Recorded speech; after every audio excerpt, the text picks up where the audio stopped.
Ang babasahin po natin, Mateo 10:34 hanggang 39.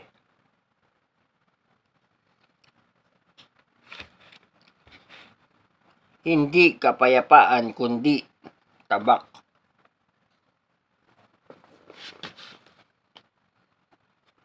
Basahin na po natin yung buong aklat, no?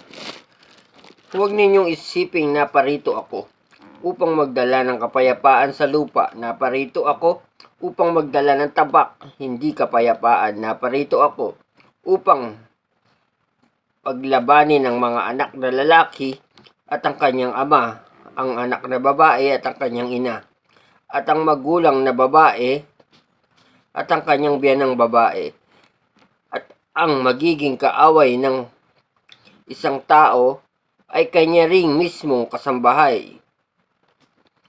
Ang umibig sa kanyang ama o ina ng higit sa akin ay hindi karapat-dapat sa akin. Ang umibig sa kanyang anak ng higit sa akin ay hindi karapat-dapat sa akin. Ang hindi nagpapasan ng kanyang krus ay hindi sumunod sa akin ay hindi karapat-dapat sa akin. Ang nagsisikap maligtas ng kanyang buhay ay mawawalan nito, ngunit ang mawalan ng kanyang buhay alang-alang sa akin ay magkakamit nito. So maraming salamat po.